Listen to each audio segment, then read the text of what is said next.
Hey guys, and welcome back to another episode of Food School Smarter, Stronger, Leaner podcast on a mission to inspire a world where food makes us better.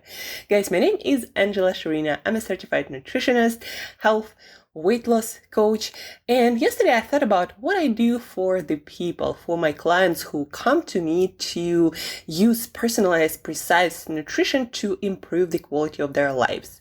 So what I do is I help people, especially busy people, entrepreneurs, digital nomads, self-employed, business owners, all of these busy people. I help people to build the physique that turns heads, to have energy that inspires, and to have productivity that changes lives. So that's what personalized nutrition can do for you when you apply it into your daily life through simple daily eating habits. So if you're interested in the physique that turns heads, in energy that inspires, and productivity that changes lives, then talk to me. Reach out, Angela, at Create Yourself That today. And besides that, today, guys, we are talking about hydration.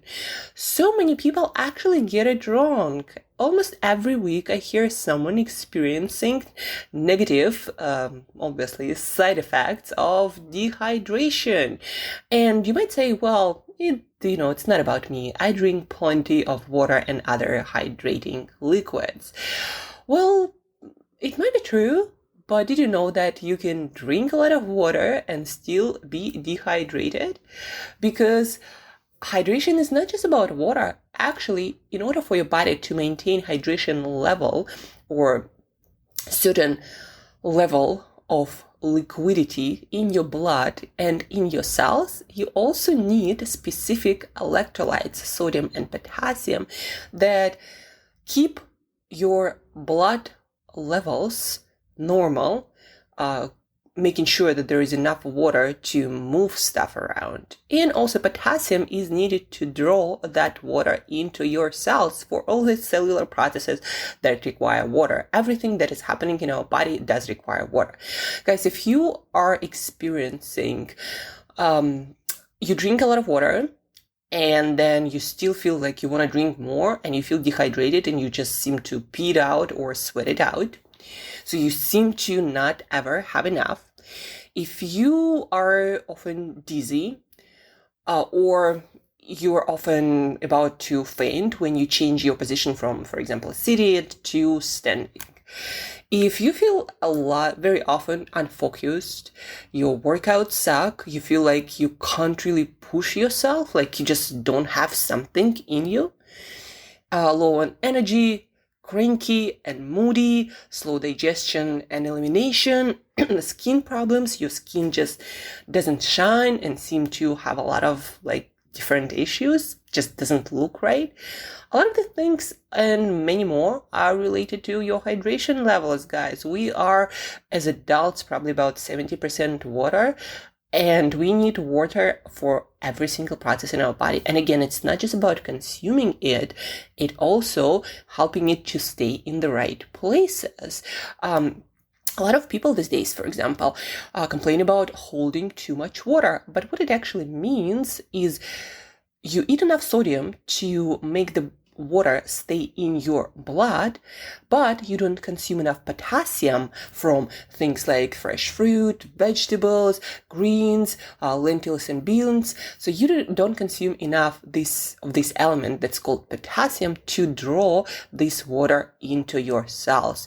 And that's why you feel like, you're bloated, but you also kind of feel dehydrated. It's like water stays in the wrong places. And one of the reasons is not consuming enough potassium, because a lot of people are consuming a lot of processed foods and not enough of fruit and vegetables and beans, and lentils and greens. All of this, they have to be a huge part of your diet in order for you to get all the potassium.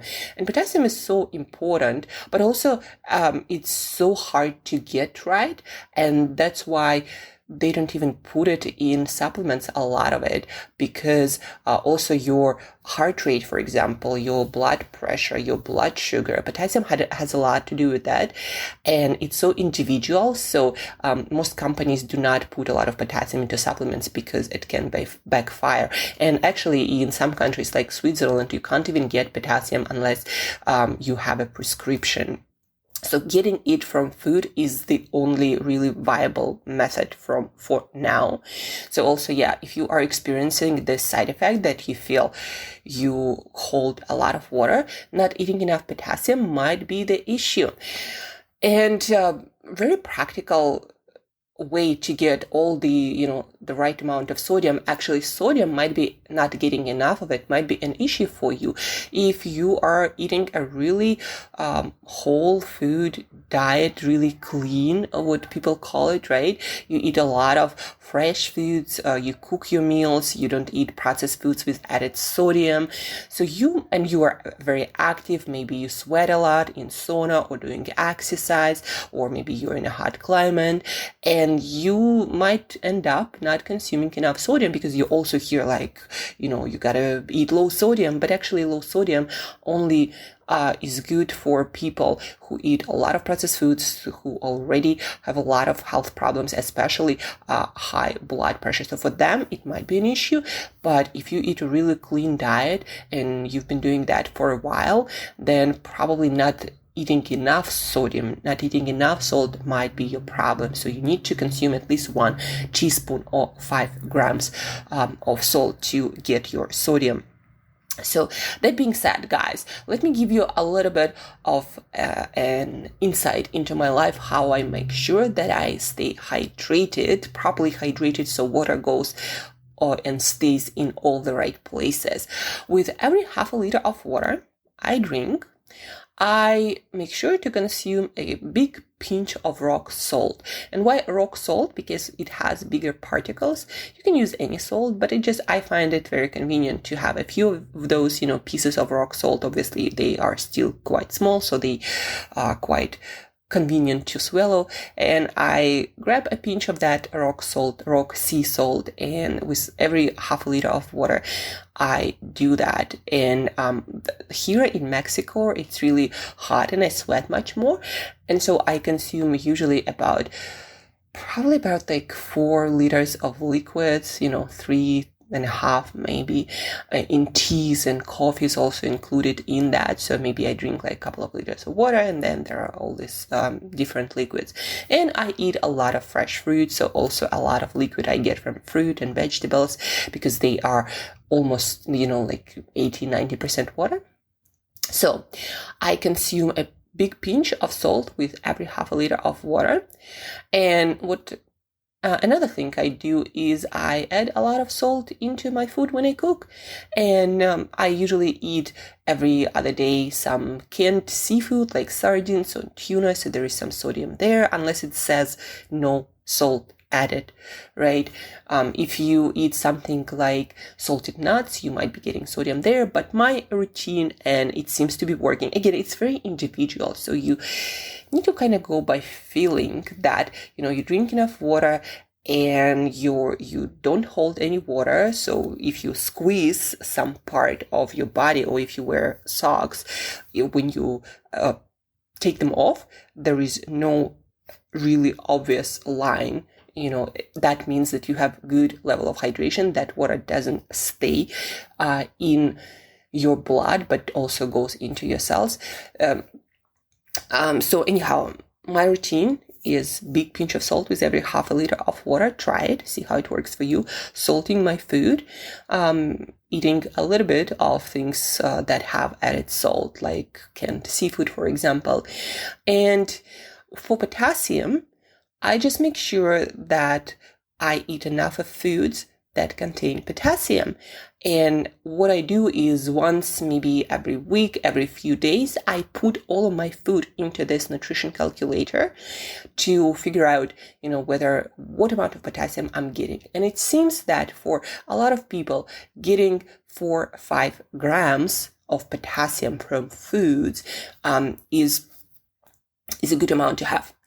And in foods, I eat about pound and a half of fruit, maybe pound and a half of vegetables, so maybe like 3 pounds in total of fruit and veg per day. And then a cup of beans or lentils, or I eat something like a sweet potato, yeah, and that's about it, guys. And also yogurt, for example, has some potassium too.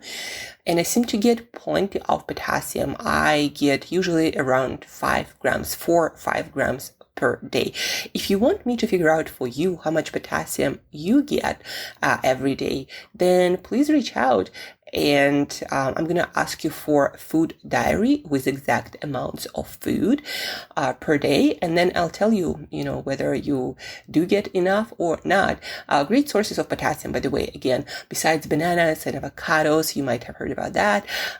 Also, all fresh fruit, vegetables, spinach is amazing for potassium.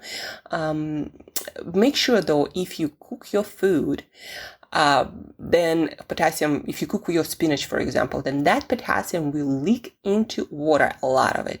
So consume that water that is left after cooking. Otherwise, you're going to lose a lot of potassium.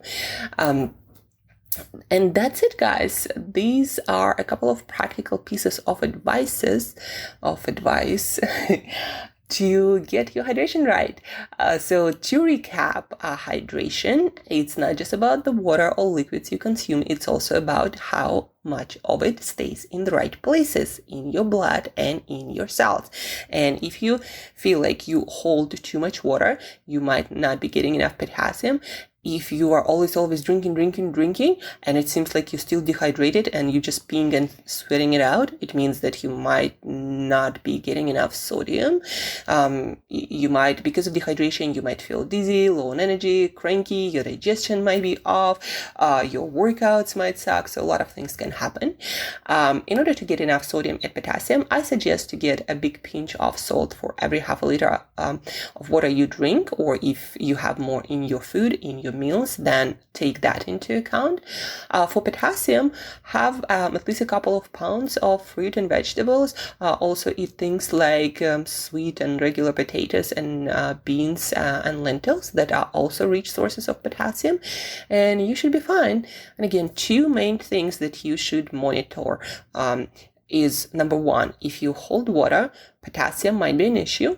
If you feel like you're drinking so much, but you still feel dehydrated and you pee a lot and sweat a lot, then sodium might be an issue. You might even experience symptoms similar to low blood sugar because of some hormonal changes when you are not getting enough sodium. So salt, guys, it's not bad for you. It's essential, and you need to get this balance of sodium, potassium, and water or liquids right.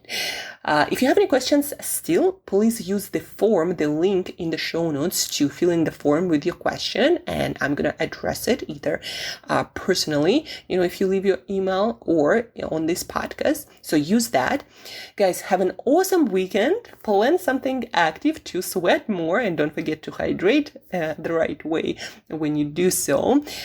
Recharge, refresh, prepare for an amazing week ahead. And guys, thank you for listening. Thank you for tuning in. And till next time, eat better daily.